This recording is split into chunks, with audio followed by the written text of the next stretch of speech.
এবারের পুজো অনেক উৎসবমুখর হবে জানালেন স্বরাষ্ট্র উপদেষ্টা। জাতীয় পার্টির দুর্গ ভেঙে দিতে প্রার্থী হতে পারেন রিজভী, জামায়াতের কে? ডাকসু নির্বাচনের 11 অভিযোগ ছাত্রদলের। স্বরাষ্ট্র উপদেষ্টা lieutenant general of Mohammad Jahangir Alam Chowdhury বলেছেন, এবারের পুজোর আয়োজন খুবই ভালো। পুজো অনেক উৎসবমুখর হবে। সম্পত্তির বন্ধন আরো বেশি উন্নত হবে। এখনো কোনো ধরনের নিরাপত্তা ঝুঁকি নেই। সোমবার 22 সেপ্টেম্বর বেলা 11টার সময় নারায়ণগঞ্জ শহরের মিনসন পাড়ায় এলাকার রামকৃষ্ণ মিশন আশ্রম পরিদর্শনে এসে তিনি এসব কথা বলেছেন। জাহাঙ্গীর আলম চৌধুরী বলেন, শারদীয় দুর্গাপূজা একটি ধর্মীয় অনুষ্ঠান। এটার পবিত্রতা রক্ষা করতে হবে। সব ধর্ম মিলে যেন একসঙ্গে কাজ করতে পারে সেই ব্যবস্থা করা হয়েছে। এখনো কোনো ধরনের নিরাপত্তা ঝুঁকি নেই। প্রত্যেক জায়গায় সিসি ক্যামেরায় ব্যবস্থা করা হয়েছে। সাম্প্রতিক সম্পত্তির বন্ধন আরো বেশি উন্নত হবে উল্লেখ করে তিনি বলেন, পুজো কমিটির সঙ্গে বৈঠক হয়েছিল। সেখানে নির্দেশনা দেওয়া হয় পুজো থেকে শুরু থেকে 24 ঘন্টার নিরাপত্তা ব্যবস্থা থাকবে। আমাদের সরকার বাহিনী ছাড়াও নিজস্ব স্বেচ্ছাসেবক থাকবে।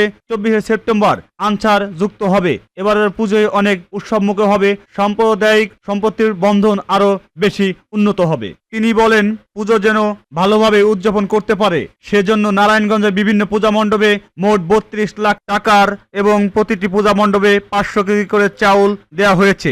এ সময় ঢাকা রেঞ্জের ডিআইজি রেজাউল করিম মল্লিক, নারায়ণগঞ্জ জেলা প্রশাসক, পুলিশ সুপার এবং জেলা মহানগর পূজা উদযাপন পরিষদের নেতাকর্মীরা উপস্থিত ছিলেন।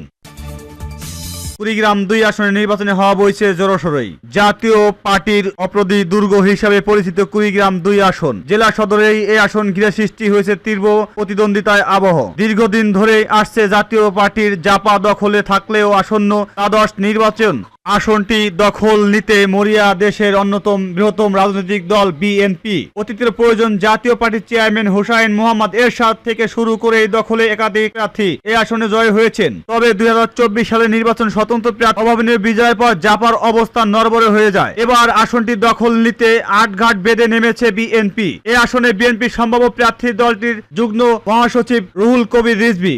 যদিও রুহুল কবির রিজভী এ বিষয়ে কিছু এখনো বলেননি। ইতিমধ্যে জামায়াতে ইসলামী, এনসিপি, ইসলামী আন্দোলন, খেলাফত মজলিস তাদের প্রার্থী ঘোষণা করেছে। বিএনপির হিসাবে সিনিয়র যুগ্ম মহাসচিব অ্যাডভোকেট রুহুল কবির রিজভী কয়েকজন নাম শোনা যাচ্ছে। দল জোট প্রার্থীর উপর এ আসন প্রতিদ্বন্দ্বিতার ধরন নির্ধারিত হবে বলে মনে করছেন ভোটাররা। এককভাবে নির্বাচন করলে চতুর্থমুখী লড়াইয়ের সম্ভাবনা আছে। অন্যদিকে জাতীয় পার্টির দুর্গখ্যাত এই আসনটি কবজা করতে তৎপর 4টি রাজনৈতিক দল। যদিও জাতীয় পার্টির সাংগঠনিক ব্যবস্থা একেবারে নড়বড়ে, তারপরও দলটি নির্বাচনে অংশ নিলে মূল প্রতিদ্বন্দ্বিতায় আসতে পারে। কুড়িগ্রামের সদর, ফুলবাড়ির ও রাজহাট উপজেলায় নিয়ে কুড়িগ্রাম 2 আসন। এই আসনে 21 ইউনিয়ন ও একটি পৌরসভা, মোট ভোটার 5,67,202 জন। এর মধ্যে পুরুষ 2,80,000 এবং 736 জন, নারী 2,86,463 এবং তৃতীয় লিঙ্গের ভোটার 3 জন। এই আসনে 2001 লাঙ্গল প্রতীক নিয়ে 1,23,886 ভোটে বিজয়ী হন জাতীয় পার্টির প্রার্থী তাইজুল ইসলাম চৌধুরী। 2008 সালের দলটিকে সাবেক চেয়ারম্যান হুসাইন মোহাম্মদ এরশাদ 2,09,505 ভোটে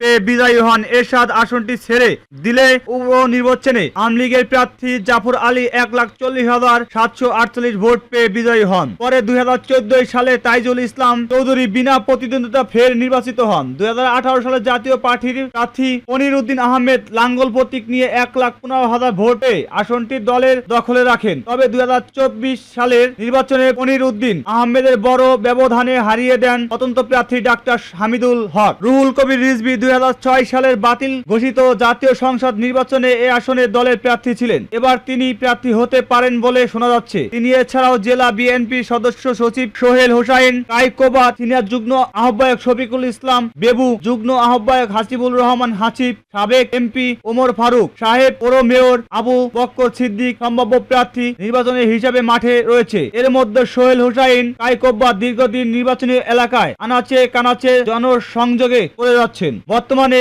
এর গতি আরো বাড়িয়ে দিয়েছে শফিকুল ইসলাম বেবু ও হাসিবুর রহমান বিশ্ববিদ্যালয়, রাজশাহী বিশ্ববিদ্যালয়ের সাবেক ছাত্র নেতা। তার পেশাজীবী বিভিন্ন শ্রেণী মানুষের কাছে ছুটে যাচ্ছেন, নিয়মিত সভা সমাবেশ করে যাচ্ছে, জনসংযোগ করে যাচ্ছে ওমর ফারুক।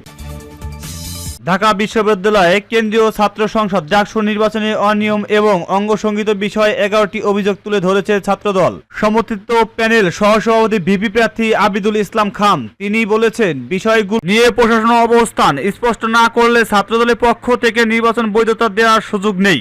সোমবার 22 সেপ্টেম্বর সকাল 11:30টায় মধুর ক্যান্টিনে একটি সংবাদ সম্মেলনে লিখিত অভিযোগগুলো পড়ে শোনান আবিদুল ইসলাম। তিনি বলেন, অভিযোগ নিয়ে একাধিকভাবে প্রশাসনের সঙ্গে যোগাযোগ করলেও প্রশাসন ব্যবস্থা না নিয়ে কালক্ষেপণ করেছে। গত 9 সেপ্টেম্বর অনুষ্ঠিত ডাকসু নির্বাচনে 28টি পদের 25টিতে ছাত্র শিবির সমর্থিত প্যানেল বিপুল ভোটে জয়ী হয়েছে। নির্বাচনের দিন দুপুর থেকে অন্যান্য প্যানেলের প্রার্থী নির্বাচনের নানান অনিয়ম নিয়ে অভিযোগ করে আসছিলেন। আবিদুল ইসলাম খান বলেন, নানান অনিয়ম অঙ্গসংগীত বিষয়ের বরাবর সংশ্লিষ্ট কর্তৃপক্ষ অবগত করে সমাধানের অনুরোধ করলেও তারা কোনো কার্যকর পদক্ষেপ নেননি, বরং ইচ্ছাকৃতভাবে কালক্ষেপণ করে চলেছে।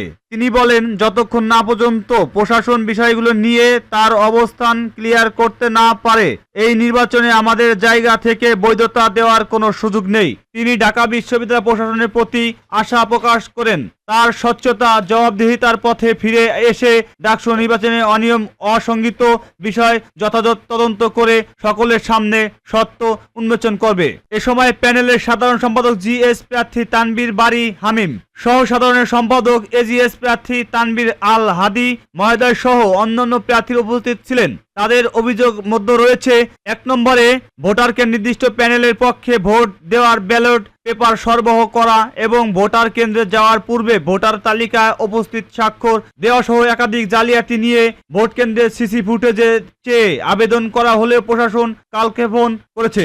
2 নির্বাচন ব্যাহত ব্যালট পেপারের কর্মিক নম্বর ছিল না। ছাপানো ব্যালট পেপার সংখ্যা, ভোট কেন্দ্র সরবরাহ ব্যবহৃত ও বাতিল হওয়া ব্যালট পেপার সংখ্যা এবং ভোট গ্রহণ শেষে ফেরত ব্যালট পেপার সংখ্যা কোথাও প্রকাশ করা হয়নি। এমনকি বারবার জানতে চাওয়া পরেও এ সংক্রান্ত তথ্যাদি কেন্দ্র দায়িত্বরত পোলিং এজেন্টদের জানানো হয়নি। 3 নির্বাচনে ব্যবহৃত ব্যালট পেপার কোনো প্রেস থেকে ছাপানো হয়েছে সে বিষয়ে কোনো তথ্য প্রকাশ করা হয়নি।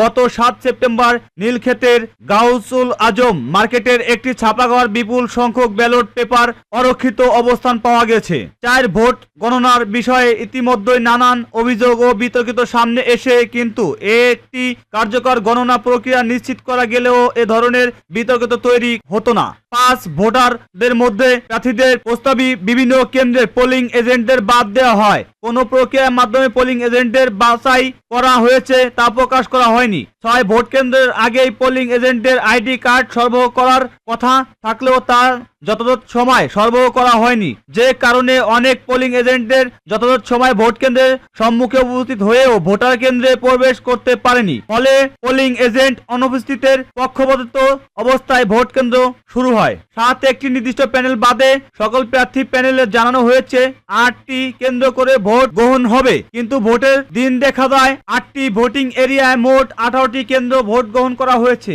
যে কারণে ওই নির্দিষ্ট প্যানেল ব্যতীত আর কোনো প্রার্থী বা প্যানেল 18টি কেন্দ্র অনুসারে পোলিং এজেন্টদের নিয়োগ করতে পারেনি। 8 polling agent chief returning officer কর্তৃক পোলিং এজেন্টদের নিয়োগের কথা থাকলেও তাদেরকে ঢাবি প্রশাসন কর্তৃক নিয়োগ দেওয়া হয়েছে। অধিকাংশ পোলিং অফিসার সাংবাদিক ভুল তথ্য দিয়ে প্রার্থীদের বিরুদ্ধে আচরণবিধি লঙ্ঘনের ভুয়া অভিযোগ তুলে নির্বাচন প্রবাহিত করেছে।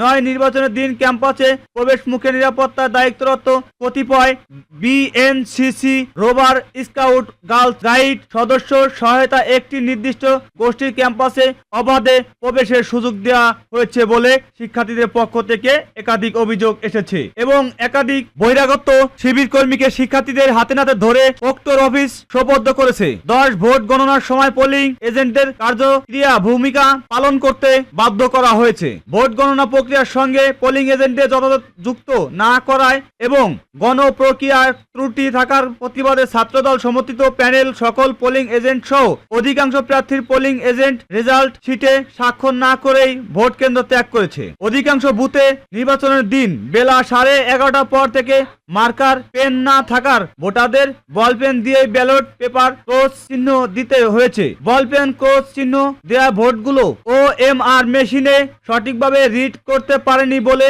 অনেক ভোট গণনা করা হয়নি বলে পোলিং এজেন্টের লক্ষ্য করেছে। এছাড়া ভোটার চিহ্নিত করার জন্য আঙ্গুলের যে মার্কিং কালি ব্যবহার করা হয়েছে সেটি অস্থায়ী কালির কারণে ওই ব্যক্তি একাধিক ভোট দিয়েছে কিনা সে বিষয়ে শিক্ষার্থীদের মনে সন্দেহ দেখা দিয়েছে।